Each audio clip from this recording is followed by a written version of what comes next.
Ryan Reynolds here from Mint Mobile. With the price of just about everything going up during inflation, we thought we'd bring our prices down. So to help us, we brought in a reverse auctioneer, which is apparently a thing. Mint Mobile Unlimited Premium Wireless. How to get 30, 30, bit to get 30, bit to get 20, 20, 20, bit to get 20, 20, bit to get 15, 15, 15, 15, just $15 a month? Sold! Give it a try at mintmobile.com/switch. $45 up front for 3 months plus taxes and fees. Promo rate for new customers for limited time. Unlimited more than 40 gigabytes per month. Slows full terms at mintmobile.com.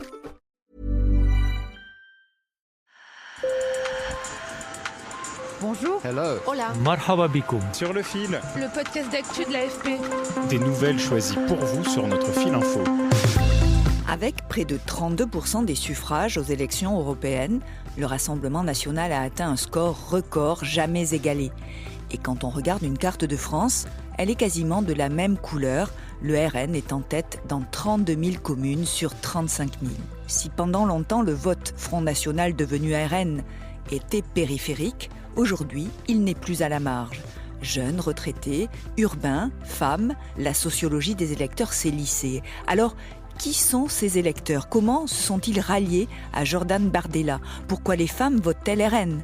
Élément de réponse avec Luc Rouban, directeur de recherche en sciences politiques au CNRS, et Maëva Durand, sociologue, chercheuse à l'Université de Paris-Dauphine.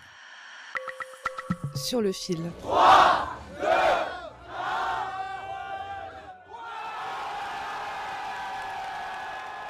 Cette explosion de joie, c'était le 9 juin au soir, au QG de Jordan Bardella, à l'annonce des résultats du RN, près de 2 fois le score du parti d'Emmanuel Macron.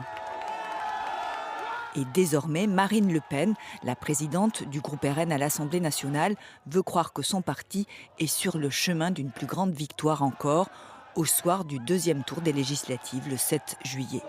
Nous sommes prêts à exercer le pouvoir si les Français nous font confiance lors de ces futures élections législatives. Selon les derniers sondages, le RN recueille 33 à 34% d'intention de vote devant le nouveau Front populaire et le parti présidentiel a respectivement 28% et 18% des suffrages. La principale motivation des électeurs, un niveau de vie en berne. Écoutez Sonia, elle a 55 ans et elle vit à Bruay-la-Buissière dans les Hauts-de-France. Nous, on travaille tous les deux. J'ai encore une jeune fille qui est étudiante à la maison. C'est pas parce qu'on bosse tous les deux qu'on arrive à boucler les fins de mois correctement. Ou on se prive toute une année en fait pour pouvoir partir en vacances. On doit changer de véhicule, c'est compliqué avec tout ce qui augmente. Nous, à deux, sur 2 salaires, vous avez un salaire qui part en facture. Donc en augmentation gaz, électricité, l'eau, enfin... On a toutes ces charges-là à côté, on n'en peut plus. Le deuxième sujet de préoccupation, l'immigration. Pour l'immigration, marre de l'immigration. Philippe, retraité de 65 ans. L'insécurité dans les grandes villes. Moi, je suis pas bourré depuis pas longtemps. Je viens de la région parisienne. Et voilà, l'immigration, l'insécurité dans les transports, c'est une catastrophe. C'est une catastrophe. Et voilà. Alors, je ne dis pas que le Front National fera mieux que les autres, parce qu'ils n'ont jamais été en place. À voir. Il y a une vingtaine d'années, les ouvriers et les employés étaient le socle électoral du parti. Aujourd'hui, la classe moyenne et supérieure est séduite par le RN, comme me l'a dit Luc Rouban, chercheur en sciences politiques. Ce qu'on voit, c'est qu'effectivement, le vote RN, il arrive en tête dans toutes les catégories socio-professionnelles. Il atteint évidemment un sommet chez les ouvriers aux alentours à peu près de 50-52%, 41% à peu près chez les employés, 30% dans les professions intermédiaires, et 18%, alors ça dépend des enquêtes, mais 18-20% chez les cadres. On a effectivement une augmentation très sensible dans des catégories diplômées, dans des catégories des CSP+, c'est-à-dire les catégories supérieures, ça c'est très clair. C'est la même chose aussi dans les professions libérales. Si vous regardez très précisément dans notre enquête les cadres du privé, eh bien ils étaient aux alentours de 19-20% pour le Rassemblement national. La sociologue Maëva Durand confirme, elle a travaillé dans l'Est et le Sud-Est de la France. Et pour elle, la particularité du RN est de rassembler des catégories sociales qui n'ont a priori rien en commun, mais qui se retrouvent dans le RN, devenu selon elle un parti attrape-tout. l'électorat du Rassemblement national, il est composite. C'est-à-dire que par rapport à d'autres partis politiques, il arrive à amasser des catégories sociales très différentes, avec des intérêts divergents. Ce qui est une particularité, parce qu'y compris, il a des doubles discours, voire des triples discours, qui changent même en fonction des régions, en fonction des porte-paroles, en fonction des élections.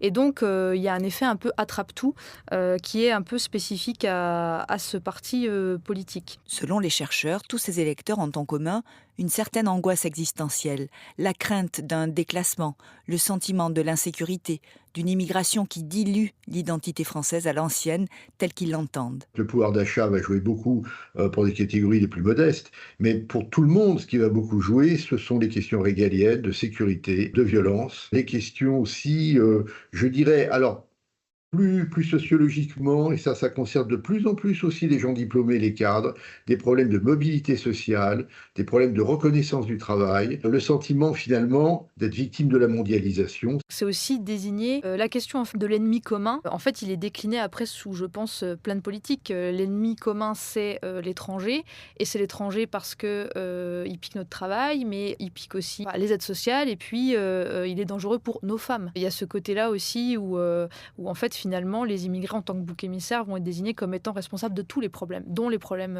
de violence faite aux femmes et de sécurité vis-à-vis des femmes, alors qu'en fait, c'est beaucoup plus... Enfin, c'est très différent. L'électorat féminin, c'est une des nouvelles caractéristiques du vote RN. Selon une enquête Ipsos, le parti d'extrême droite a gagné 10 points dans l'électorat féminin entre les européennes de 2019 et les dernières, passant de 19% à 30%. Les femmes votent donc presque autant que les hommes pour le Rassemblement national. Je veux m'adresser aujourd'hui à toutes les femmes de France. D'ailleurs, Jordan Bardella ne s'y est pas trompé. Dans la semaine, il s'est adressé à toutes les femmes de France, leur garantissant leur liberté et leurs droits. Demain, je serai le Premier ministre qui garantira de manière indéfectible à chaque fille et à chaque femme de France ses droits et ses libertés. Pour la sociologue Maëva Durand, en s'adressant aux femmes, le RN actionne 2 leviers auxquels les femmes sont sensibles. D'abord, le concept de famille, car ce sont les femmes qui font tourner les foyers, qui font la queue au guichet de la Sécu ou de France Travail, et qui, selon la chercheuse, ont intégré l'idée d'une prétendue compétition entre les Français d'origine et les autres, pour reprendre les mots du RN. Si on ne peut pas tous avoir accès aux mêmes choses, à un diplôme, à un travail qualifié, bien rémunéré, etc., eh ben, autant que ce soit moi d'abord et mes enfants. Et ce sentiment de refermement familial, clanique, en fait, il fait le lien avec les propositions du Rassemblement national qui, justement défend cette idée de la famille d'abord, considérer que c'est parce qu'on est français qu'on aurait le droit à telle et telle chose, et qui, du coup, efface d'une part la question des classes sociales, qui peut donner effectivement le sentiment d'une protection, d'une dernière protection. Nous mènerons par ailleurs une lutte implacable contre l'insécurité, qui fait régresser la liberté de chaque femme de France de se déplacer dans les rues et dans l'espace public. Nous reprendrons le contrôle de notre politique migratoire en expulsant les délinquants et criminels étrangers. Pour Maëva Durand, le Rassemblement national a aussi su utiliser la thématique centrale des violences faites aux femmes, mais en tordant la réalité puisqu'il la présente comme venant d'un ennemi extérieur, alors que la majorité des violences se produisent dans la sphère familiale, selon le ministère de l'Intérieur.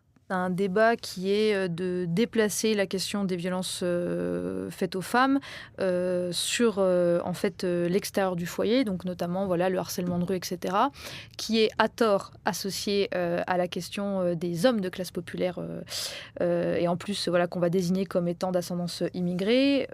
Bardella, il reconfigure la question des violences conjugales et de la question de prise en charge des femmes en déplaçant les violences faites aux femmes dans la sphère public et non pas privé, alors qu'on sait que c'est pas là où sont les majorités des violences. Ça veut pas dire que c'est pas important de s'en occuper, mais c'est juste c'est pas là la majorité où elles sont.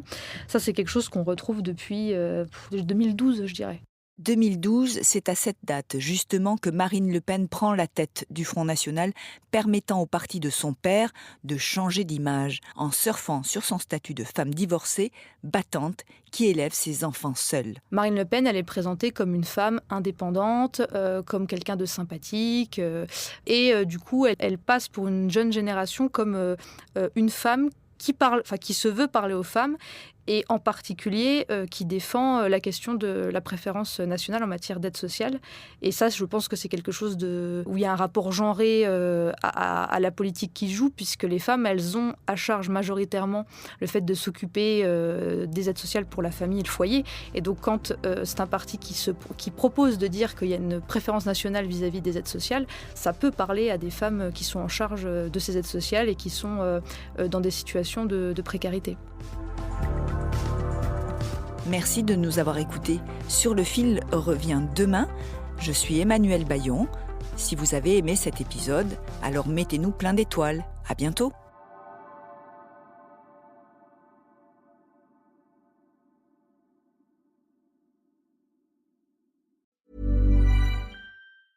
Finance leaders, do your arms hurt? It's hard getting pulled in 2 different directions every day. Somehow you're supposed to cut costs and drive growth. Not easy, but it can be if you use Brex. Brex is the only corporate card and AI-powered spend platform that lets you control spend before it happens. Brex also automates busy work and gives you real-time visibility, so you have more time for strategic work. Ready to save and grow? Get Brex, the platform that helps you make every dollar count. Visit brex.com/grow.